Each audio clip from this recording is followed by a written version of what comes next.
Morning, good morning, good morning. I'm gonna put that little pile onto that little pile. Oh Lord. It's bank holiday Monday. This has done a lot of leaking, hasn't it?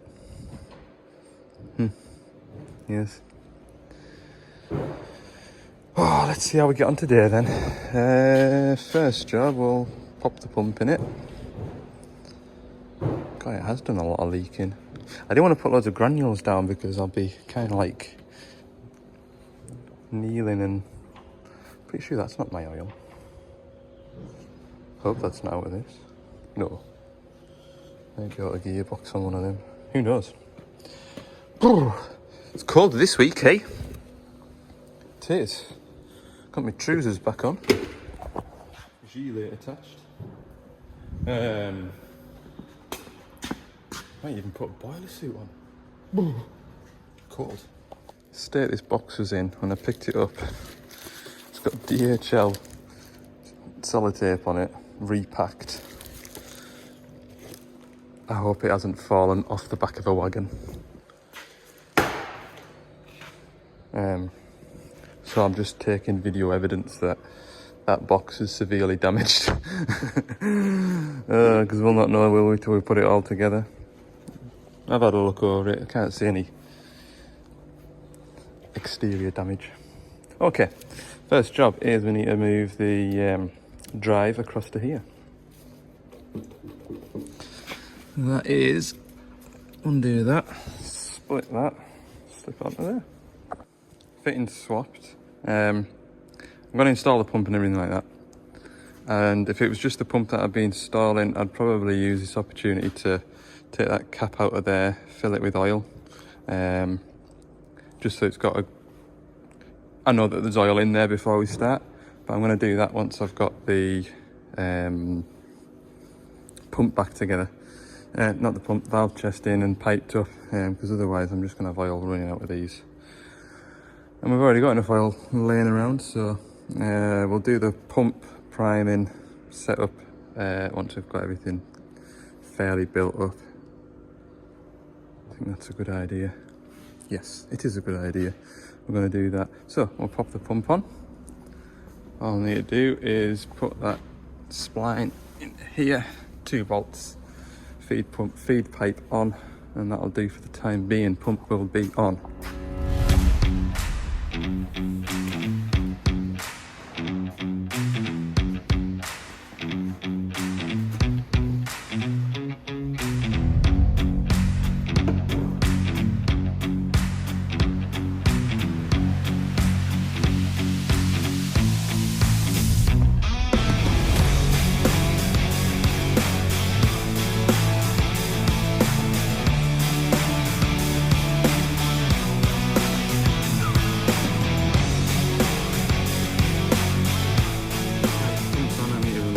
Up, I've just put a rag over the feed pipe just in case I make any muck, dust, anything doesn't fall into there, because I've cleaned it all out and I don't want any more cleaning to do. These are a bit awkward. I need a wobbly headed 19 to go on that one down there, but probably should just spanner it on. Might just get a ratchet and spanner. Do ratchet and spanner. I did ugger it off. An 18. I'm an 18, that. That one a 19. There we go. Right, I'll run this up and then we'll strip that down. Right, pump's on, installed. Obviously there's a bit more to do once we get some oil in the actual machine. I'm going to take the valve chest off this frame now, and then we're going to replace this slice here. Should we get that slice out and just look at it first? Now, I've got the complete seal kit because you weren't allowed to just get the slice seals. Hopefully, I'm not going to. Well, I'm going to try not to disturb any of these from here. But I'll probably replace all the seals in here. Yeah, I've got heaps of O-rings in there. Yeah. Is it just me? any of you other mechanics, when you're doing a job like this that isn't just put it back together in an hour and try it and see what happens. When you've got like a good 4 or 5 hours work before you know if you fixed it, is it just me that has that sort of underlying nervousness? Or is that common with all mechanics? It's a horrible feeling, like you just, you know, you do think to yourself while you're building it up or stripping it down, oh, hope this fix it, hope this fix it. It's horrible, like, it is. Anyway, let me know down in the comments. Right, we'll get this valve slice off here. Here we go, that's on. Yeah, it's like, it's all very well me projecting an air of confidence and we're gonna fix this and everything will be fine. And sometimes you'll see me say, well, I'm pleased that sorted it because I wasn't just 100% sure. It's that kind of not being 100% sure that gives you that underlying kind of, ooh, I hope this is all gonna go well. Anyway, new valve section. It's come with flipping O-rings in it. You do not want to know how much that bag of O-rings cost. And now, I'm in that do I don't I open that, because at the minute, well, I don't know if we can send it back or not, but that was a lot for what it is. A lot. Do you take that risk of putting it all back together, spending 2 or 3 hours putting all the pipes back on, starting it up and finding that an O-ring is weeping out of one of these slices? Oh, that'll be a, oh, I tell you what. Yeah, do you, don't you? Do I, don't I, do I, don't I? See how it comes apart. If the O-rings look intact and in place, then we'll leave them. Is that a good idea? I don't know. Let me know in the comments, what would you do? So I've got a couple of slices off, and sure enough, some of the O-rings have stayed with the flat surfaces and others have remained in the recesses. So what I'm doing is just putting the O-rings back into the recesses where they've came from, and then as I build it back up, I will replace the O-rings. Now in the previous video, Colin was asking me, how does it actually work? How do you actually, when you move your joystick, what is actually happening to make the boom move? So we've got our pilot pump on the end of here. That is supplying 40 bar-ish to these joysticks. And when we move these joysticks, that sends oil into one of these spool caps here, there or there. And so that oil is going to come into here and it's going to push that spool against a spring that way. And then we're going to have oil come out of here to go to our ram. And vice versa, oil comes in this way, pushes the spool that way against the spring. And once the oil pressure has disappeared to push this spool, the springs return it back into the neutral position. So we want free moving spools. However, we don't want our spools to be rattling around in there, because otherwise we'll get oil passing out of these ports here. So that is a pilot operated spool. And another good example is this is an electronically operated spool. So instead of having oil pushing this spool, we have these valves here. These will be possibly not, but we've put an electric current into this solenoid or this solenoid, and that is what's going to move the spool left or right.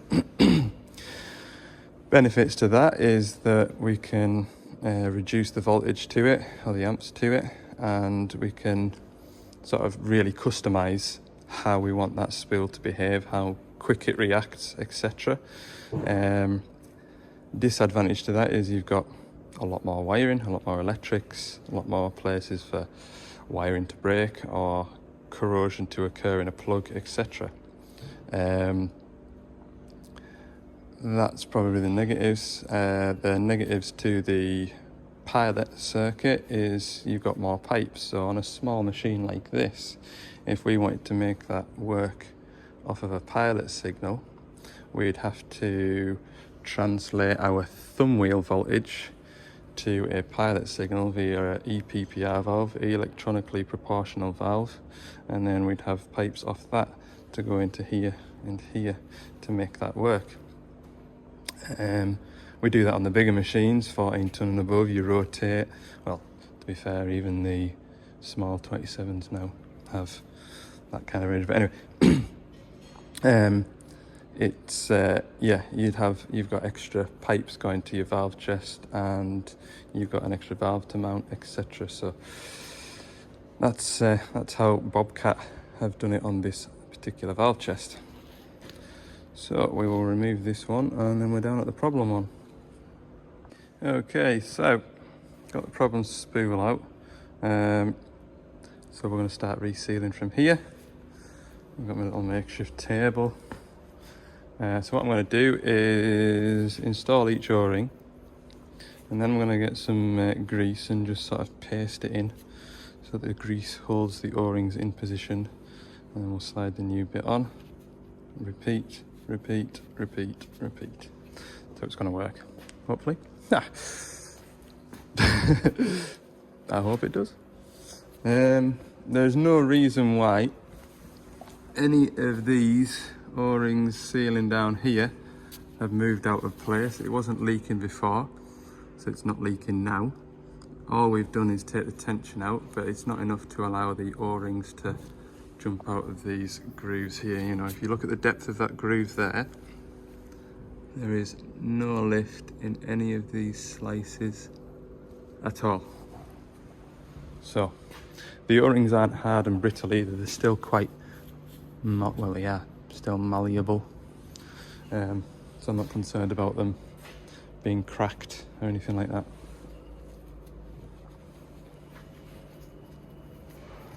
So we just want everything nice and clean as we go. Now we'll build this back up. So that is us all put back together. It goes without saying, I don't know, I've done it now, but as you peel one O-ring out, take it over to the table to compare sizes, select your good O-ring that you know is the right size, fit the good O-ring, and then put your bad O-ring over there in a pile. Then you don't get anything confused, just do one at a time.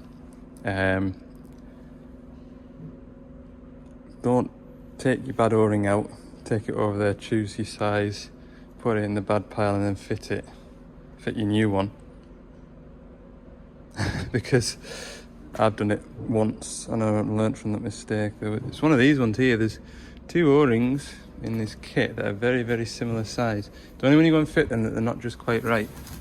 It could be one of them and maybe one of them. And to look at it at a glance look, well, yeah, you can see it clearly, there's a difference.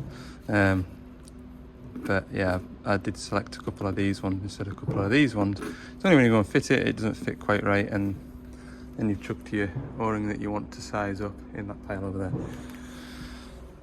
I just had that heart-stopping moment. I was like, oh sugar, I've left a slice out, how's that? But it's the old slice, you plonker. So next job is we need to put the 3 washers back onto the valve block. Now, goes without saying, probably, might make sense, might not. We don't just run these on and then get the yoga dugga gun out and go dugga dugga dugga dugga dugga dugga dugga dugga dugga dugga. We need to clamp this down equally. Yeah? The minute, I don't know if the camera will pick it up, but there is a gap difference between all of these until you get to here, and then it's all sandwiched up tight still. You can see the gap there, I can get my fingernail in it, whereas you can't down here. We need to take that gap up nice and even. Also as well, when you look down there, if you've got an O-ring that isn't seated properly, you'll be able to see daylight through it. I mean, you only can just with all the slices I've replaced. So either I've got an O-ring nipped, but I don't think I do. I'm pretty confident I don't. Yeah, just pay attention when you're doing a job like this. Might save you A big disappointment. Ha! Says me that hasn't got it back in the machine and oil running through it yet. Right then, the valve chest is ready to go back in. Everything's clean and out the way. Just need to get it in.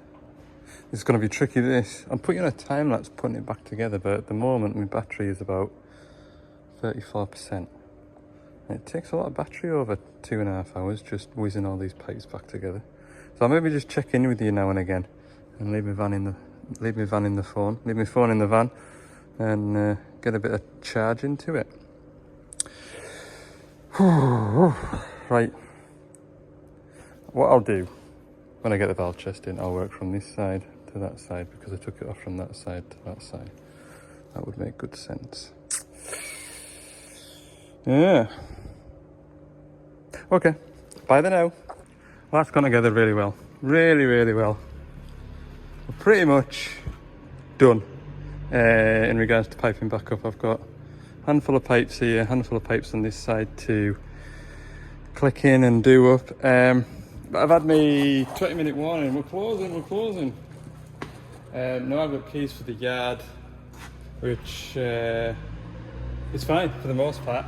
Only ever really, as you've seen, working here for jobs like this or jobs like PDIing, which I do up the yard anyway. But unfortunately, because I brought this machine in, they need to lock the workshops up, and I can't take that outside to work on it. So that is on the tools, my day done. It is a training afternoon this afternoon. I don't think, I'll have a look at my job card app, just make sure I'm not waiting on parts for something that I can go and get this afternoon. I'm pretty sure I'm on top of things. So it's not a great hardship. I haven't got anything booked in tomorrow because I wasn't sure how well I was going to get on with this today. So another couple of hours tomorrow, we'll get all the pipes on, the rest of the pipes on, oil bled through, we'll start it, run it, and then there's some checks I'll need to do after that. Obviously I've made adjustments to main relief valves during testing and things, so everything we'll have to reset everything while I've got all the covers off. I'm going to get it washed down as well before putting all the covers back on, so it could even be mid-afternoon before we've got this finished tomorrow. So yeah, we've got a fair bit to go at yet. Right, I'm going to pack up. I'll see you lot in the morning. I'll go and do some online training. Yeah, see you in the morning. Tuesday morning, we continue.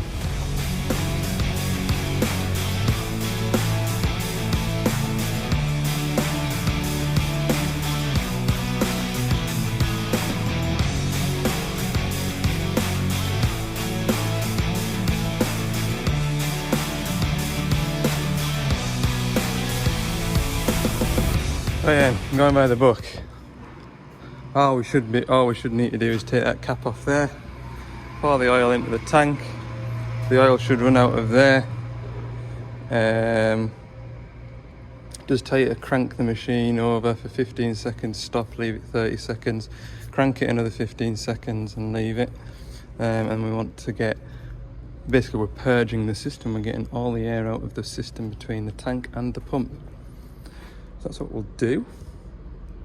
Got the cap out.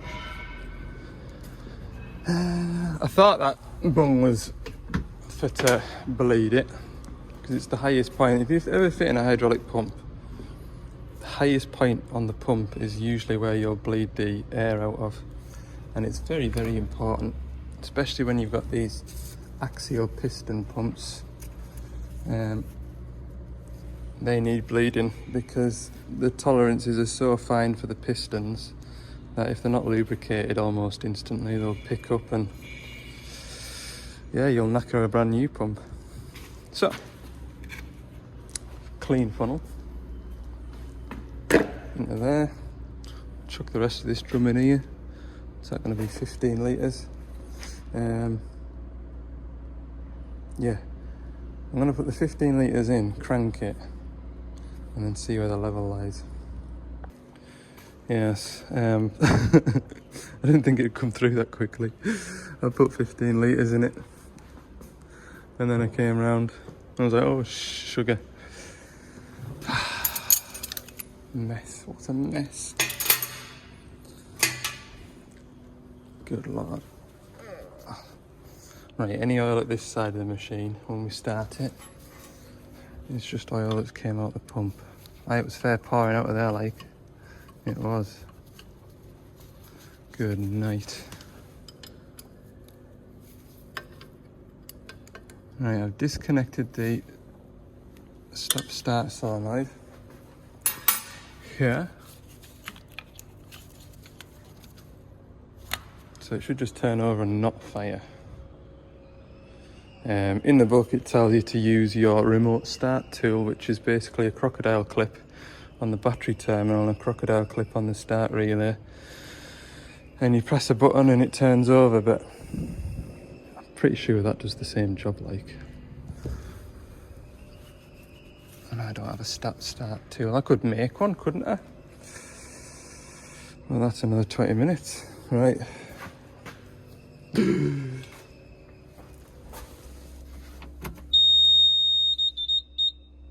Yeah. Nah, it's clever, look. It's clever. It knows that I've got it unplugged. Damn it! Yeah. To plug that back in. Clamp the fuel off instead then. If it starts, I'll just stop it quick.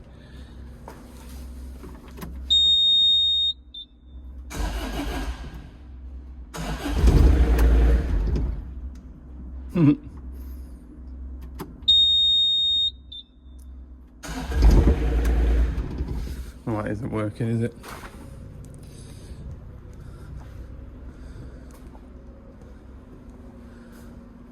The oil level is only just on the red. Only just on the red. We'll pop a glug more in there. I mean, it's sounding alright at the minute. There's no nasty grinding noises.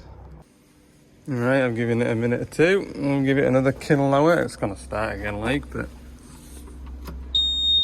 let me just check our oil level again.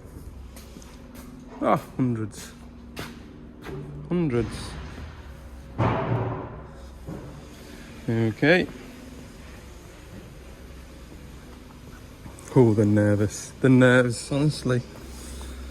You just pray that you don't have that. Oh.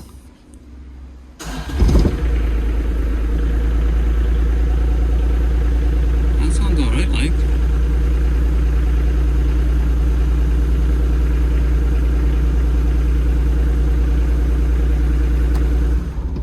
Check for leaks.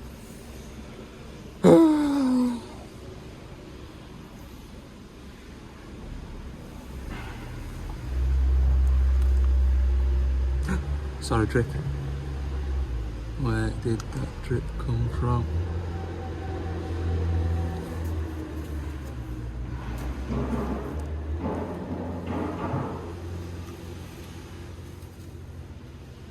Maybe I didn't. Oh, there's another one. Oh no. Oh no. Where's these drips coming from? Oh, yep, there's a drip coming from. Oh no. No, that's not good. Found it. This metal pipe here ain't tight. And it's right above the new slice that I fitted. Oh Lord, I thought I didn't sandwich it properly. Right, 14mm Spaniard, where are you at? Whew. Hey, there was always going to be one pipe I didn't nip up.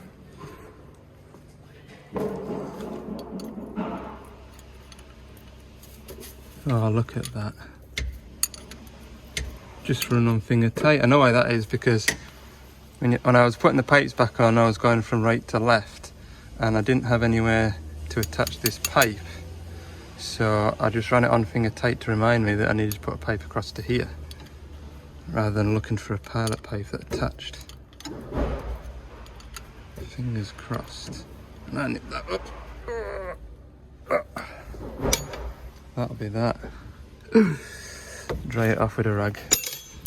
Ooh, I tell you what, my heart was in my mouth then.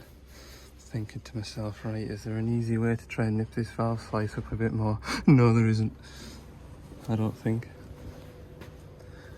I can just about see the bolts. What I would do is slacken the two 13s off at this end and then just pray that the O-ring hadn't split. Hey, let's not talk about that anymore. Just in case my worst fear becomes a reality. Right, turn the torch off on that phone. And begin again.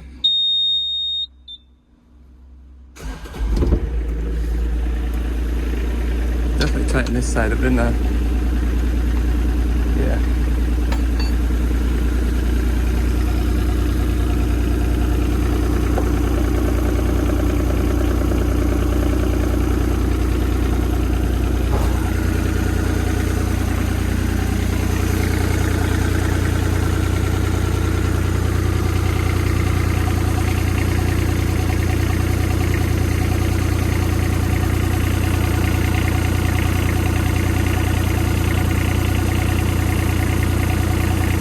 Sounding okay at the minute. Okay, next thing it tells us to do is start the machine and operate all the functions individually several times at low idle and avoid holding the function over a leaf. So we're just going to quietly lift up, not all the way at the top, lift down, lift down.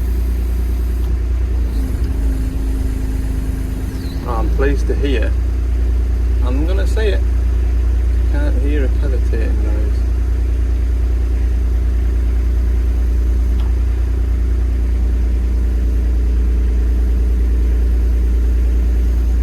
Doing the bucket now in case you haven't noticed.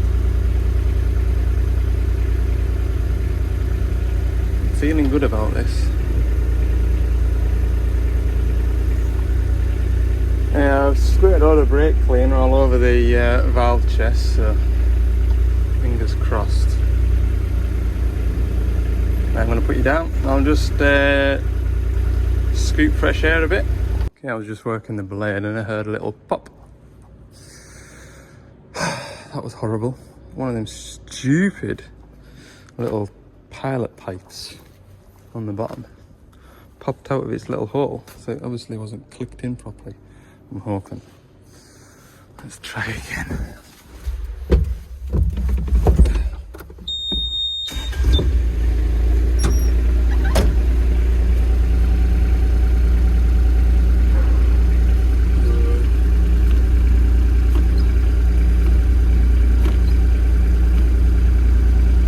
Good.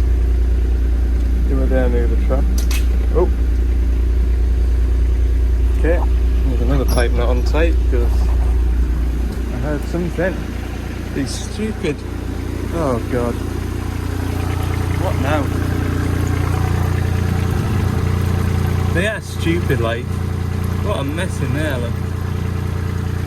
Flipping bandit. Ugh.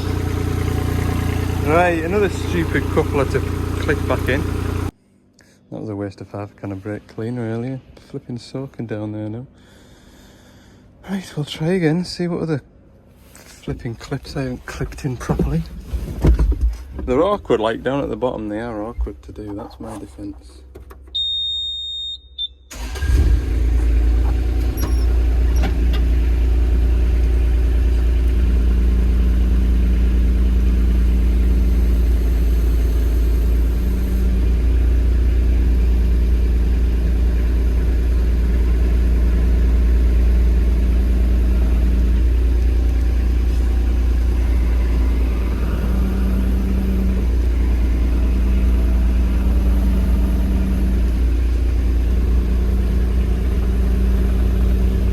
Good.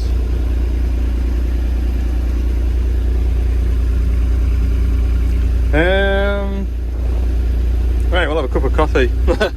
We'll have a cup of coffee. It doesn't sound grumbly at the moment. Saying that, I'll maybe put I'll have a cup of coffee, we'll put the pressure gauge on, make sure everything is as it should be. Remember, I've altered some of these relief valves and we just need to make sure they're still within spec. Otherwise we'll end up having snap bucket rams and it'll be a mess. Right then, first test, we're going to draw the dipper arm in, hold it over a leaf. We're looking for 230 to 240 bar.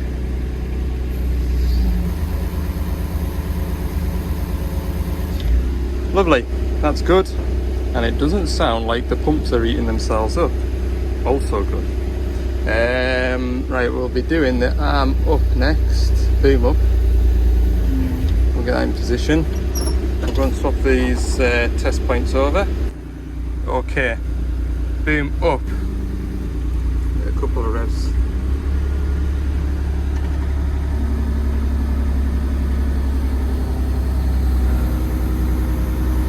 Whoa! That's far too much. Right, we need to back that one off. Which one is that? Go and consult my manual, I can't just remember. It's one or the other. One's absolutely spot on, the other one isn't, so I need to make sure I get this right. Okay, so according to the manual, a 90-degree turn equates to roughly 10 bar. So I need to take 20 bar off, so I've given it half a turn. Let's see.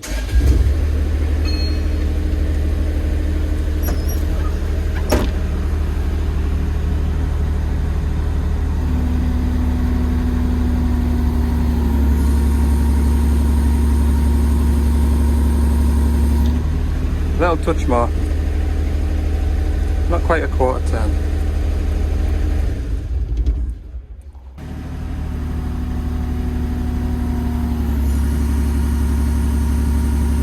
Perfect. That will do for me. Right. I'm going to check the third pump and the pilot pressure. We didn't check those when we were testing, but while we're on, we might as well just check everything, check all the pressures. So we'll do the P3 next, which will be lifting up the blade until it blows off. Not literally, you know what I mean. We'll put the boom back down on the ground. Yeah, I forgot, but the boom and dipper are still to reseal, aren't they? We never talked about that. You might just want the machine back for a little while. After spending a bit of cash on this. Okay, for this test we are looking for 201 to 211 bar.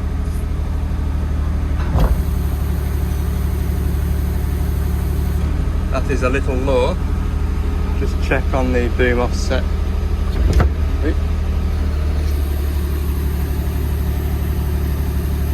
Right, we'll give that a little tweak. That needs more. Perfect. Right, pilot next. For this one we need 32 to 35. It's fine, that. Yes. Good, good, good, good. Right then, what we're going to do, I might drop this hydraulic oil out after it's been running for a bit. I'll go and wash some of these covers off with this machine running, get everything circulated through, put some fresh oil in it, fresh filter. Yeah, I'll do that. Alright, I've dropped the hydraulic oil.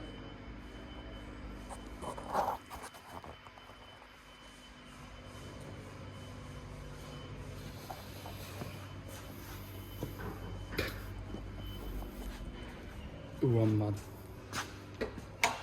I'm ready to see the back of this thing. Right. Mount it and then stop it. Revs down.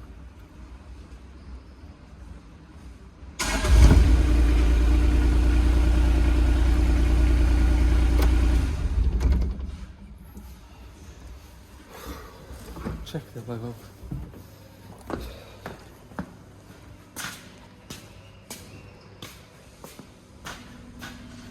good. Right, I'm going to move this fan. Take this over to the wash. Well, it's out. You should see the mess I've left behind, but I'm going to give this a wash off and then let it run while I clean up the mess. Outside, it moved, it doesn't grumble, so that is good. Well, there she is. Sounds quite happy. I've got it all nice and clean. Lovely job. I'm happy with that. I'm gonna let that run fairly warm. Obviously, without these covers on and stuff, there's a bit of moisture in the cab. Moisture. So, well, I've got the fans blowing flat out. I'll get everything dried off in here. Filthy in here, look. Filthy. Right, I'm gonna go and tidy up the mess indoors. And then I'm gonna go home and have my lunch. Hungry? You would never know. Oh Lord. Right, quick packer digger over it. Okay, a couple more hours on it. Count away all the bodywork. That'll be fun. This area here is my least favourite bodywork to put back in. But that is a problem for future me because I'm starving. So I'm going for lunch. Big forklift's busy. Do we think Little Red's gonna manage it? We'll see. Oh, it's gonna do it. I think. Yes. They're a gutsy little thing, these. Oh well, that's handy. Quietly away.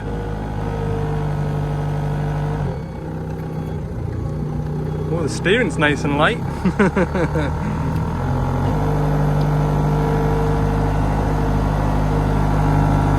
I'll be glad when I get this on.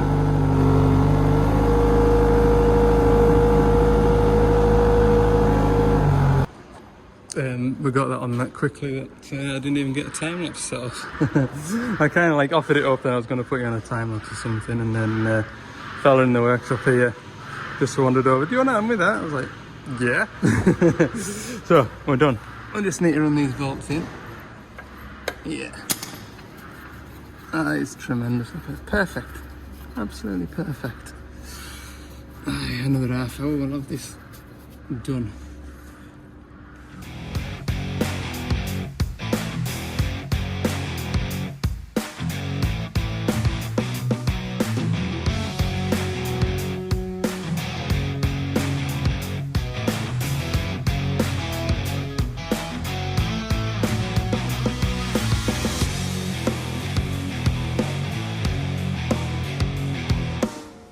Boom. We're done. Ta-da.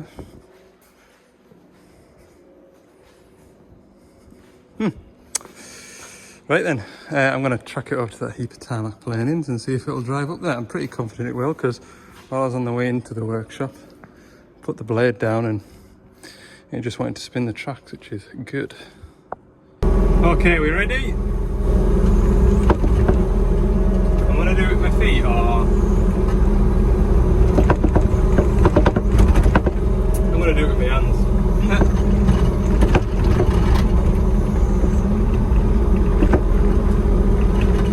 Oh, no bother. Look at that. That is a huge difference.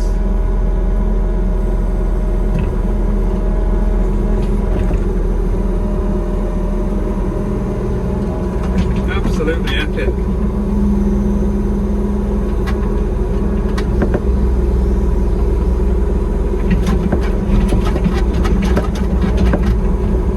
Ooh, I bet that's good and wobbly for you.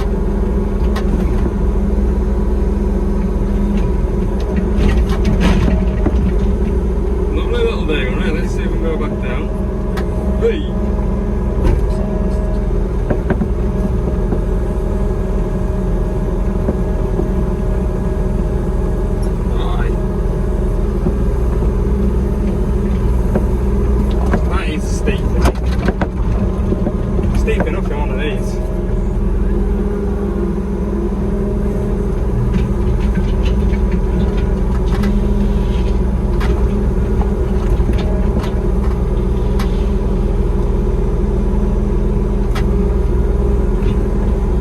nice.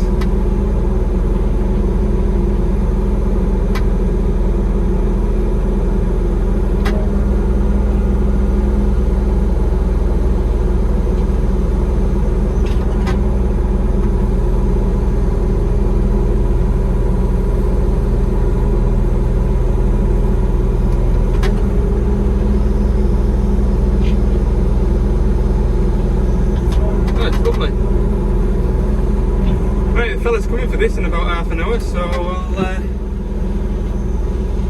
we'll park it up and put everything away. Well, that was another test that I did. We'll see if we can bulldoze this loose stone here, because it would get to the heap and then it'd just stop.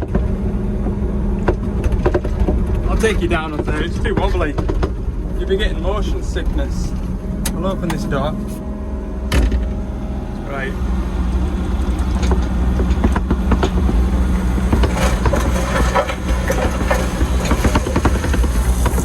Oh yeah, it's got some cracks, but we fixed it.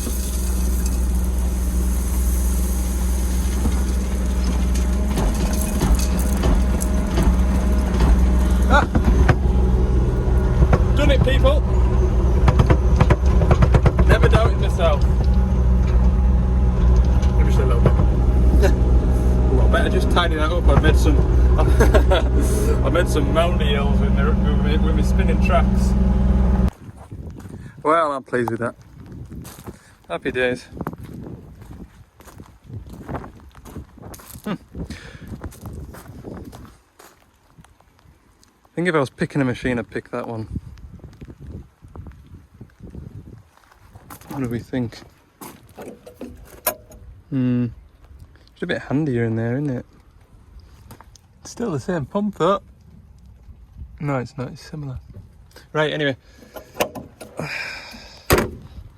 I've got a lot of waste oil to sort out and just stuff to put in the bin. So, do you think he'll want his old pump back and valve slicer? Shall I put that in the scrap bin? Can't imagine he will like. Anyway, I'll wind the video up at that because I'm just going to tidy up now. Whew. Right, tomorrow, yeah, the next video you'll see then will be silaging, because tomorrow I'm training, Thursday I'm training, Friday I'm training. I'm doing a big dozer course, DD 130, so I'll be all trained up, and then the following week or just after I'll be servicing one.